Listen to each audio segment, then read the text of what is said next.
Hello മക്കളെ, എല്ലാവർക്കും good morning. ഇന്നെൻ്റെ ക്ലാസ് PSC സ്റ്റുഡൻസിന് വേണ്ടിയുള്ള അടുത്തൊരു ക്ലാസ്സാണ്. അത് ഇന്ത്യൻ എക്കണോമിക് പ്ലാനിംഗ് അല്ലെങ്കിൽ 5 ഇയർ പ്ലാൻസ്.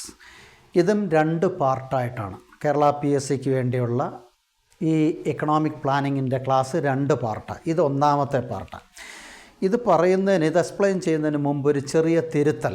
എൻ്റെ കഴിഞ്ഞ RBI ഫംഗ്ഷൻ്റെ ക്ലാസ് ഇതിന് തൊട്ട് മുമ്പുള്ള RBI ഫംഗ്ഷൻ്റെ, അതായത് RBIയെ പറ്റിയുള്ള 2ാമത്തെ പാർട്ടിൽ SLRനെ പറ്റി ഒരു ചെറിയ ബോർഡിൽ ഞാൻ കറക്റ്റായി എഴുതിയ പറഞ്ഞപ്പോൾ ഒരു ചെറിയ പെശക് പറ്റി. അതായത് ഇൻഫ്ലേഷൻ വരുമ്പോൾ അതൊന്ന് തിരുത്തിക്കണം. ഇൻഫ്ലേഷൻ വരുമ്പോൾ SLR ഇൻക്രീസ് ചെയ്യും.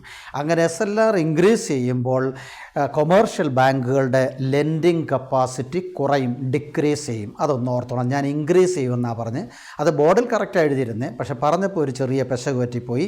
അപ്പോൾ SLRൽ ഇൻഫ്ലേഷൻ പീരീഡിൽ SLR റേറ്റ് ഇൻക്രീസ് ചെയ്യും. അപ്പോൾ ബാങ്കിൻ്റെ അതായത് കൊമേഴ്ഷ്യൽ ബാങ്കുകളുടെ ലെൻഡിങ് കപ്പാസിറ്റി കുറയും. നേരെ മറിച്ച് ഡീഫ്ലേഷൻ, അത് തെറ്റിട്ടില്ല. ഡീഫ്ലേഷൻ പീരീഡിലാണെങ്കിൽ ലെൻഡിങ് കപ്പാസിറ്റി കൂടും. കാരണം എന്താണെന്ന് ചോദിച്ചാൽ SLR കുറയുന്നത് കൊണ്ട്. ഒരു ചെറിയ ഒരു മിസ്റ്റേക്ക് വന്നിട്ടുണ്ട്, ഓർത്തോണം. അപ്പോൾ അതൊന്ന് തിരുത്തിയേക്കണം. ഇനി നമ്മൾ പറയാൻ പോകുന്നത് ഇന്ത്യൻ എക്കണോമിക് പ്ലാനിങ്. ഇതാ നോക്കൂ, നിങ്ങൾ കേട്ട് കാണും. ഈ പ്ലാനിങ് എന്ന് പറഞ്ഞാൽ ടു ചൂസ് ആൻഡ് ചോയ്സ് എന്നാണ് പറയുന്നത്. ടു ചൂസ് ആൻഡ് ചോയ്സ്, അതാണ് പ്ലാനിങ്ങിൻ്റെ എസൻസ് എന്ന് പറയുന്നത്. അതൊരു ഡെവലപ്മെൻറ്റ് എക്കണോമിസ്റ്റ് ആർതർ ലെവീസ് പറഞ്ഞത്. കാരണം നമ്മുടെ മുമ്പിൽ ഒരുപാട് ചോയ്സ് ഉണ്ട്, അതിൽ നിന്ന് കറക്റ്റായിട്ടുള്ള കാര്യങ്ങളെ നമ്മൾ ചൂസ് ചെയ്യുക. That is the essence of planning. ഇനി പ്ലാനിൻ്റെ ബർത്ത് പ്ലേസ്, ഇതൊക്കെ PSC ക്വസ്റ്റ്യനാണ്. പ്ലാനിൻ്റെ ബർത്ത് പ്ലേസ് എന്ന് പറയുന്നത് USSR ആണ്. USSR എന്ന് പറഞ്ഞാൽ ഇന്നത്തെ റഷ്യ, പഴയ കാലത്ത് വലിയൊരു രാജ്യമായിരുന്നു. ഇന്നത്തെ 13 രാജ്യങ്ങൾ ഒന്നിച്ച് കിടന്ന ഒരു രാജ്യമായിരുന്നു റഷ്യ. USSR എന്നായിരുന്നു എൻ്റെ പേര്. Union of Soviet socialist republic എന്നായിരുന്നു എൻ്റെ ഫുൾ നെയിം. അവിടുത്തെ വളരെ പ്രധാനപ്പെട്ട ഒരു പ്രസിഡൻ്റ് ഉണ്ടായിരുന്നു, ജോസഫ് സ്റ്റാലിൻ എന്ന് പറയും. ജോസഫ് സ്റ്റാലിൻ അയാളാണിത് ആദ്യമായിട്ട് 1928 USSRലാണ് ആദ്യമായിട്ട് പ്ലാനിങ് എന്ന് പറയുന്ന ഒരു ഓപ്പറേഷൻ സ്റ്റാർട്ട് ചെയ്ത്, ഓർത്തോണം. കാരണം എന്താണെന്ന് ചോദിച്ചാൽ അന്നൊക്കെ എന്ന് പറഞ്ഞാൽ അവരുടെ അഗ്രികൾച്ചർ വളരെ ബാക്ക്വേർഡായിരുന്നു. ട്രഡീഷണൽ അഗ്രികൾച്ചർ സിസ്റ്റമാണ്. അവിടുന്ന് വലിയൊരു ട്രാൻസ്ഫർ, അതായത് മോഡേൺ ഇൻഡസ്ട്രിയലൈസേഷൻ അതിലേക്ക്. അപ്പോൾ അഗ്രികൾച്ചറിൽ നിന്നൊരു മോഡേൺ ഇൻഡസ്ട്രിയലൈസേഷനിലേക്കുള്ള ഒരു ട്രാൻസ്ഫർ, അതിനുവേണ്ടി സ്റ്റാലിൻ കൊണ്ടുവന്ന പരിപാടിയാണ് ഈ 5 ഇയർ പ്ലാൻ എന്ന് പറയുന്നത്. അത് പിന്നെ നമ്മുടെ ഇന്ത്യയിലേക്ക്, അത് നമ്മൾ ജവഹർലാൽ നെഹ്റു അത് ഇന്ത്യയിലും പകർത്തി, അത്രയേ ഉള്ളൂ. അത് ഓർത്തിരുന്നോണം. ബർത്ത് പ്ലേസും ആരാണിത് കൊണ്ടുവന്നത്, ഫസ്റ്റിൽ വർഷം 1928 ആണ്. എന്ന് പറഞ്ഞാൽ ഇതുകൊണ്ട് ഉദ്ദേശിക്കുന്നത് ഇത്രയേ ഉള്ളൂ, channelising of resources to different economic activities. നമുക്ക് ധാരാളം റിസോഴ്സ് ഉണ്ട്, ആ റിസോഴ്സിനെ ഡിഫറൻറ്റ് എക്കണോമിക് ആക്ടിവിറ്റീസിലേക്ക് മാറ്റുക. എന്തിനു വേണ്ടിയാണെന്ന് ചോദിച്ചാൽ പ്രൊഡക്ഷൻ റൈസ് ചെയ്യുക, national income, per capita income and overall economic growth.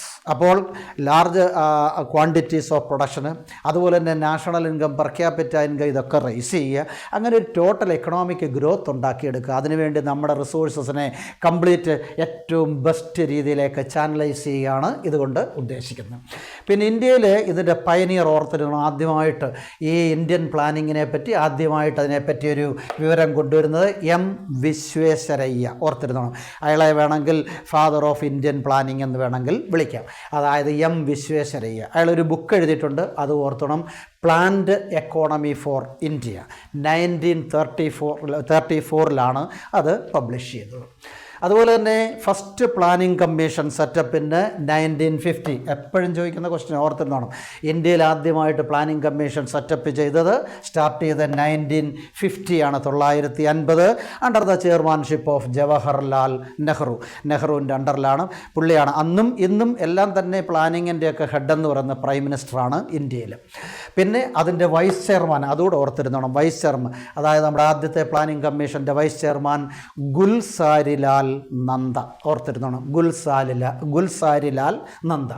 പിന്നെ ഫസ്റ്റ് പ്ലാൻ ഇംപ്ലിമെൻറ്റ് ചെയ്യുന്നത് സ്റ്റാർട്ടാകുന്നത് 1951. First plan 1951 based on mixed economy. നമുക്കറിയാമല്ലോ ഇന്ത്യൻ എക്കോണമി മിക്സഡ് എക്കോണമിയാണ്.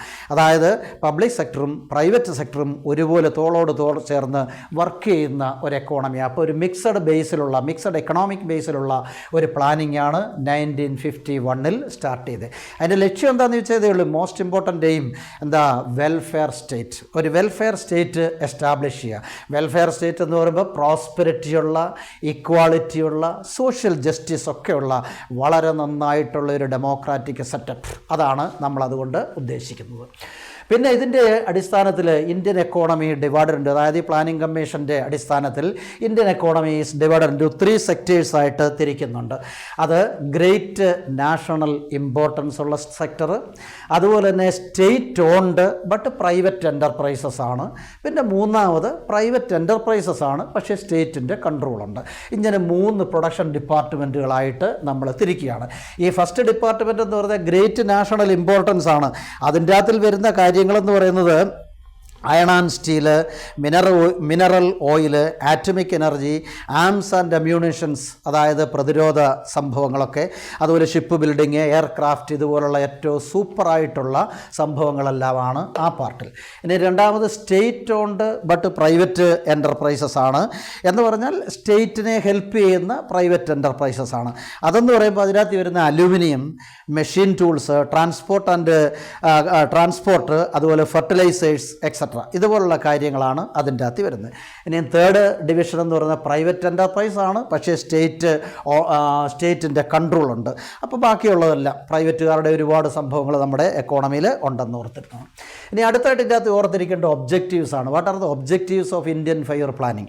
അതായത് ഇന്ത്യൻ 5 ഇയർ പ്ലാനിൻ്റെ ഒബ്ജക്റ്റീവ്സ്, പ്രധാനപ്പെട്ട ലക്ഷ്യങ്ങളെന്ന് പറയുന്നത് ഹൈ എക്കണോമിക് ഗ്രോത്ത്, അതുപോലെ തന്നെ റേസിംഗ് മോർ എംപ്ലോയ്മെൻറ്റ് ഓപ്പർച്യൂണിറ്റീസ്, അതുപോലെ self Reliance, സ്വയം പര്യാപ്തത, ഇക്കണോമിക് സ്റ്റെബിലിറ്റി, സോഷ്യൽ ജസ്റ്റിസ്, അതുപോലെ മോഡേണൈസേഷൻ ഓഫ് ഇൻഫ്രാസ്ട്രക്ചർ, കൂടാതെ special care for weaker sections, അവർക്കും പ്രത്യേകമായിട്ട്, അതായത് വീക്കർ സെക്ഷൻസിൽ ഉള്ള ആൾക്കാർക്ക് പ്രത്യേക കെയറൊക്കെ കൊടുക്കുന്നുണ്ട്. ഇതെല്ലാമാണ്.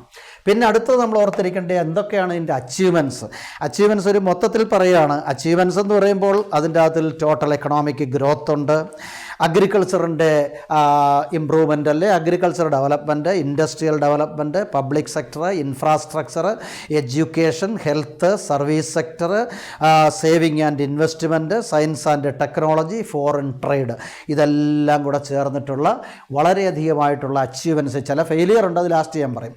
അപ്പോൾ അതൊക്കെയാണ് ഇതിൻ്റെ അച്ചീവ്മെൻറ്റ്സ്. പിന്നെ നമ്മൾ ഓർത്തിരിക്കേണ്ടത് 1950 മാർച്ച് 15, അതായത് പ്ലാനിംഗ് കമ്മീഷൻ സ്റ്റാർട്ട് ചെയ്ത വർഷവും സമയമെല്ലാം ഉണ്ട്, ആ ടൈം വരെ ഉണ്ട്. 1950 മാർച്ച് 15 അതാണ് പ്ലാനിംഗ് കമ്മീഷൻ സ്റ്റാർട്ട് ചെയ്തത്. ഇനി അത് പിന്നീട് നമുക്കറിയാം 2014 ആയപ്പോൾ അതിനെ ഡിസോൾവ് ചെയ്തു, പിരിച്ചുവിട്ടു. പിന്നെ നീതി ആയോഗാണ് വരുന്നത്. നീതി ആയോഗ് അത് August 17, 2014 ആണ്.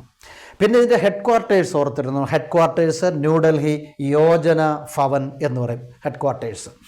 പിന്നെ ഈ നമ്മൾ പറഞ്ഞല്ലോ ചെയർമാനുണ്ട്, പിന്നെ കൂടാതെ ഡെപ്യൂട്ടി ചെയർമാനുണ്ട്, പിന്നെ അതുപോലെ തന്നെ ലെസ് ദാൻ 8 ഫുൾ ടൈം പിന്നെ ഓഫീസേഴ്സ് ഉണ്ട്. ഓഫീസേഴ്സ് എന്ന് പറഞ്ഞാൽ മെമ്പേഴ്സ്, ഒരു 8ൽ കുറയാത്ത ഫുൾ ടൈം പിന്നെ മെമ്പേഴ്സ് ഉണ്ട്. അതുപോലെ തന്നെ greater than 5 part time members ഉണ്ട്. അത് ഗവൺമെൻറ് തീരുമാനിച്ച് ചെയ്യുന്നതാണ്.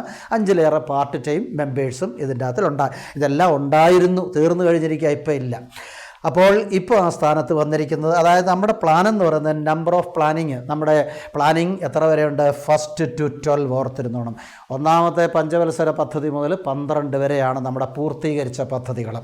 അപ്പോൾ 1 മുതൽ 12 വരെ. 12 കഴിഞ്ഞപ്പോൾ പിന്നെ 13 സ്റ്റാർട്ടായില്ല.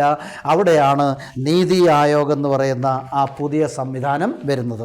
അതിനെപ്പറ്റി വേറെ ക്ലാസ് ഉണ്ട്, കാരണം ഈ പ്ലാനിംഗ് കമ്മീഷൻ്റെ ഒന്നുകൂടെ ഉണ്ട്. അത് കഴിഞ്ഞിട്ട് നീതി ആയോഗ്. പിന്നെ ആ വർഷം ഞാനൊന്ന് പറഞ്ഞേക്കാം. അതായത് ഫസ്റ്റ് 5 ഇയർ പ്ലാൻ 1951 മുതൽ 56 വരെ. സെക്കൻഡ് 5 ഇയർ പ്ലാൻ 56 മുതൽ 61 വരെ. പിന്നെ തേർഡ് 5 ഇയർ പ്ലാൻ എന്ന് പറയുന്നത് 61 മുതൽ 66 വരെ. പിന്നെ അത് കഴിഞ്ഞ് കണ്ടിന്യൂസ് ആയിട്ട് ഒരുപാട് പ്രശ്നങ്ങൾ ഇടയ്ക്കിടയ്ക്ക് ഉണ്ടായിട്ടുണ്ട്. ഡ്രോട്ട്, അതായത് വരൾച്ച, പിന്നെ പാക്ക്, അതുപോലെ തന്നെ ചൈനീസ് വാറുകളൊക്കെ ഉണ്ടായിട്ടുണ്ട്. പിന്നെ ഇൻഫ്ലേഷൻ ഉൾപ്പെടെ, പിന്നെ പൊളിറ്റിക്കൽ ഇൻസ്റ്റെബിലിറ്റി, ഇങ്ങനെ ഒരുപാട് പ്രശ്നങ്ങൾ കൊണ്ട് കണ്ടിന്യൂസ് ആയിട്ട് പോകാൻ പറ്റിയിട്ടില്ല. അപ്പോൾ ഓർത്തോണം, കണ്ടിന്യൂസ് ആയിട്ട് 3 പ്ലാനേ വന്നുള്ളൂ. പിന്നെ 3 ആനുവൽ പ്ലാൻസ് ആണ് വന്നത്, 66, 69 വരെ, 66, 69 ഓരോ വർഷം. അതെല്ലാം വിശദമായിട്ട് അടുത്ത ക്ലാസ് ഞാൻ പറയും. പിന്നീട് 4ാമത്തെ പ്ലാൻ തുടങ്ങി 69 to 74 ആണ്. പിന്നെ 5th പ്ലാന് അത് 74 to 79 ആണ്. പിന്നെ അവിടെയും വന്നു ഒരു ഭരണമാറ്റമൊക്കെ വന്നു, ജനതാ പാർട്ടി ഗവൺമെൻറ്. അതൊക്കെ നമുക്ക് അടുത്ത ക്ലാസ് ഞാൻ പറയാം. ആനുവൽ പ്ലാൻ പിന്നെ വന്നു 79, 80. പിന്നെ വരുന്നത് 6th പ്ലാൻ 80, 85. 7th plan 85, 90. പിന്നെയും വരുന്നുണ്ട് ആനുവൽ പ്ലാൻ 90, 92. പിന്നീട് 8th plan 90 to 97. 9th plan എന്ന് പറയുന്നത് 97 to 2002. പിന്നീട് 10th plan 2002 to 2007. 11th plan 2007, 2012. അപ്പോൾ ലാസ്റ്റ് 12th പ്ലാന് 2012 to 2017. ഇത്രയുമാണ് നമ്മുടെ ആ പ്ലാനിങ്ങിനെ പറ്റി, ഇന്ത്യൻ പ്ലാനിങ്ങിനെ പറ്റി, ഇന്ത്യൻ എക്കണോമിക് പ്ലാനിങ്ങിനെ പറ്റി മൊത്തത്തിലുള്ള ഒരു ബ്രീഫായിട്ടുള്ള ഐഡിയ. ഇനി അടുത്ത ക്ലാസ്സിൽ ഞാൻ ഈ 1 മുതൽ 12 പ്ലാൻ്റെ, അതൊക്കെ എപ്പോഴും എക്സാമിന് ചോദിക്കുന്നതാണ്, 1 മുതൽ 12 പ്ലാനിൻ്റെയും പ്രധാനപ്പെട്ട ടോപ്പ് പ്രയോറിറ്റീസ് ഏതിനൊക്കെയാണ് കൊടുത്തിരുന്നത്, അതിൻ്റെ ടാർഗറ്റ് എന്തായിരുന്നു, അച്ചീവ്മെൻ്റ് എന്തായിരുന്നു, അത് ഫെയിലിയർ ആണോ സക്സസ് ആണോ, ഇതെല്ലാം അടുത്ത ക്ലാസ്സിൽ ഞാൻ എക്സ്പ്ലെയിൻ ചെയ്യാം. ഓക്കെ.